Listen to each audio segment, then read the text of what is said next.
જય ભારત, જય સાદરા પીર. અલખના આરાધક આપા સાદરાના ચોથા પ્રકરણમાં એટલી સરસ મજાની રસપૂર્વકની આખી વાત, આખી ઘટના. કારણ કે આમાં તો એવું છે કે ભાઈ, ખુદા તારી કસોટીની પ્રથા સારી નથી હોતી, અને જે સારા છે એની દશા સારી નથી હોતી. ભક્ત છે ને, ભગત ઈ કંચન કહેવાય, એટલે એને ટીપાવવું પડે, તપવું પડે, ખેંચાવવું પડે. આ બધી એની કસોટીઓ થવાની જ. બાકી લોકોને તો ભાળીને ઓળખી જાય કે આમાં કઈ છે નહીં.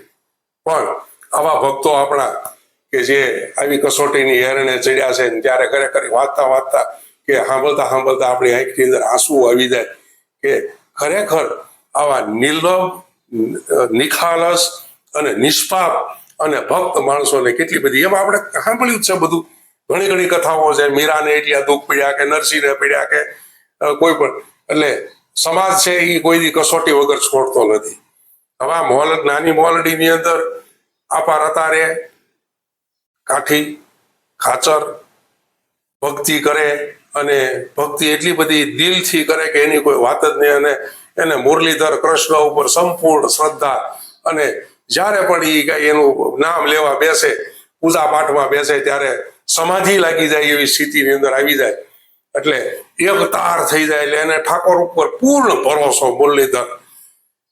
હવે એમાં એક વખત ઈ ગામના પાદરમાં સવારમાં નીકળ્યા, અને બાજુમાં જય રણછોડ, જય દ્વારકાધીશ સાતું એક મોટું ટોળું નીકળ્યું.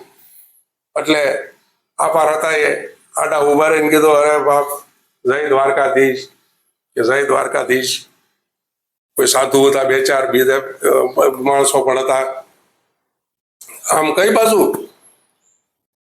કે અમે તો દ્વારિકે જઈએ છીએ, સંગ લઈને જઈએ છીએ. અરે વાહ મારો મુરલીધર, વાહ મારો ઠાકોર, કામ થઈ ગયું, બહુ સારું થયું, તમે ત્યાં જાઓ છો, હું આવું, હાલો.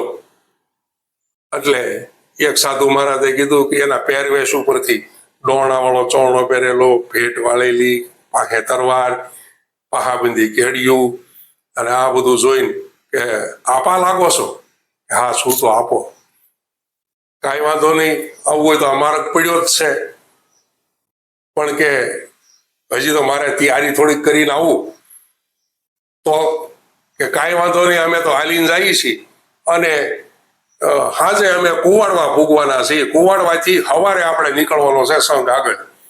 એટલે ત્યાં સુધીમાં આપા તમે ઘરે જાઓ, નાહી ધોઈ લ્યો.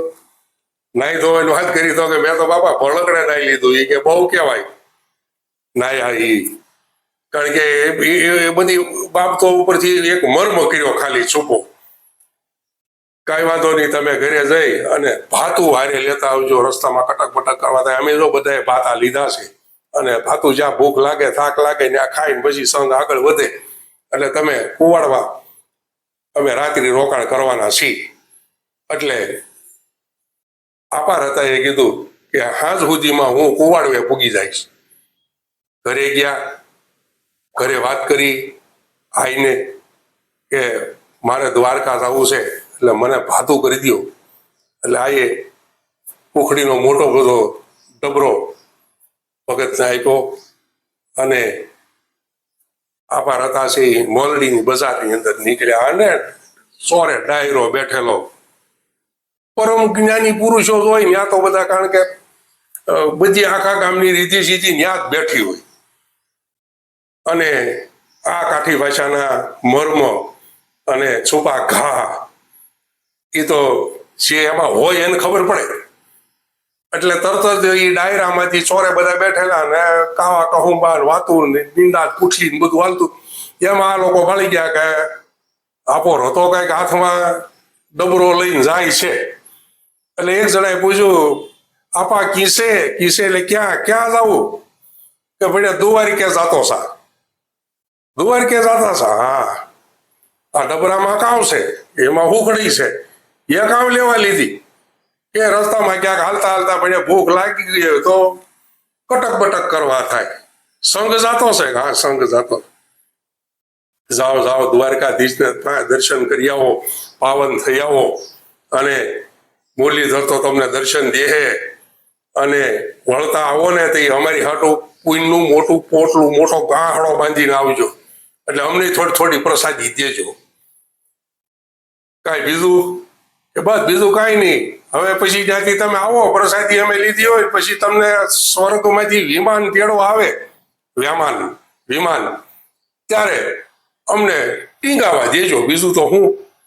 એટલે તમારી ભક્તિ તો ભણે બહુ પ્રખ્યાત છે, આમ તે એવા બધા ઘણા મેળા ટોળા માર્યા, પણ આપાર હતા એ બધું ક્ષમતાથી સહન કરી અને ધીમે ધીમે ગામનું પાદરવું ઓળટ્યું, થોડાક વધારે આગળ આવ્યા, ધીમે ધીમે અને માળા ફેરવતા જાય, દ્વારકાધીશનું એને પોતાનું સ્મરણ કર્યા કરે અને શંખ ચક્ર ગદાધારી પદ્મનાભ અને એવો કૃષ્ણ દેખાય મનમાં એમ આંખમાં આંસુ આવી જાય હર્ષના કે ઓહો, મને આ દ્વારકાધીશના દર્શન થાય, હું સંઘમાં જાઉં છું, મારું ખોળિયું પવિત્ર થઈ ગયું, મારો આત્મો પવિત્ર, આવું બધું વિચારતા માળા ફેરવતા દ્વારકાધીશનું નામ લેતા આગળ હાલ્યા જાય. એમાં ઠીકરિયાળી ગામ આવ્યું અને થોડાક ઊંડો રસ્તો આવ્યો ઠીકરિયાળીથી આગળ, અને કાંટા, ઝાખરા, બાવળ એ બધું એવો થોડોક બહુ રસ્તો ખરાબ. ધીમે ધીમે આ સ્મરણ કરતા હાલ્યા જાય. એમાં રસ્તાની વચ્ચોવચ બરાબર એક વૃદ્ધ પ્રૌઢ બ્રાહ્મણ, ખખડ્યું એકલવડિયું શરીર, ચામડી હાવ લબડી ગયેલી, શ્વેત કેશ અને પાપણું લાંબી થઈ ગયેલી ઉંમરના હિસાબે, અને નેજવા કરીને જોવે ને એને નેજવા કરીને જોયું એટલે સીધું કીધું, ભાઈ કોણ? એટલે આપાર હતા કીધું, બાપા હું તો દાદા વોટે મારવું છું, તમે બ્રાહ્મણ છો? હા બાપ, હું બ્રાહ્મણ છું. અહીંયા કેમ બેઠા? કે બસ સમજતો થાકી ગયો એટલે બેઠો છું. એટલે ઓલા બ્રાહ્મણે સીધું કે આ ડબરામાં શું છે? દરબાર ડબરામાં તો ભણે ભાતો છે. ભાતું છે? હા, થોડુંક મને દ્યો, ભૂખ લાગી છે. એટલે આપાર હતા એ ડબરો ખોલી 1 બટકું, 2 બટકા, 3 બટકા બ્રાહ્મણની ઝોળીમાં નાખ્યા. બ્રાહ્મણ ખાતા જાય ને ખુશ થતા જાય, વાહ ભૂખડી, બહુ ભાવી. આપા દેતા ગયા અને આ બ્રાહ્મણ ખાતો ગયો, આખો ડબરો ખાલી ગયો.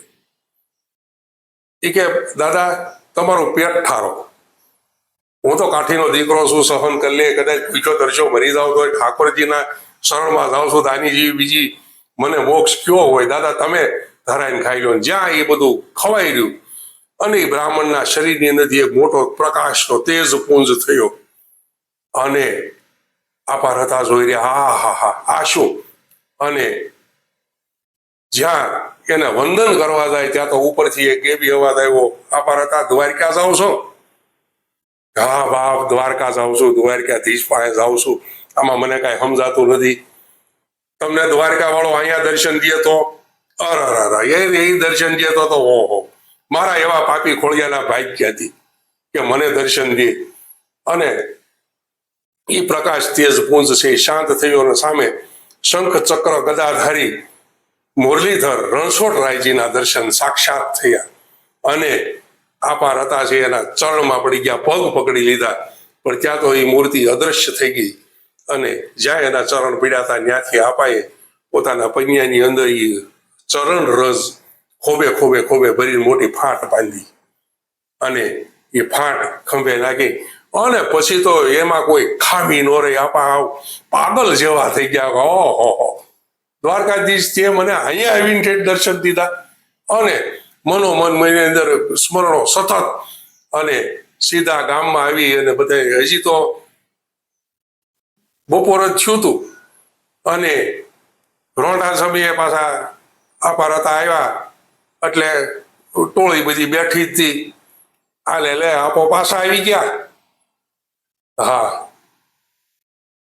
મને દ્વારકાધીશના દર્શન થઈ ગયા રસ્તામાં. હા, અને તાત્કાલિક જોયું આમ દર્શન થાય. આપાને બોલ જાવું તું દ્વારકા, પણ ખાવ ભૂખ્યો છો, હુખડી ખાઈ ગયો. બધી હુખડી ખાઈ ગયો એટલે પછી તો દ્વારકાધીશ એકલો વચ્યો, ઈ દર્શન દે, બીજું શું થાય? આપો ભૂખ્યો છો ને પાછો હોય એવો સીમાડે જઈને અને 10 શેર હુખડી ઝાપટી ગયો.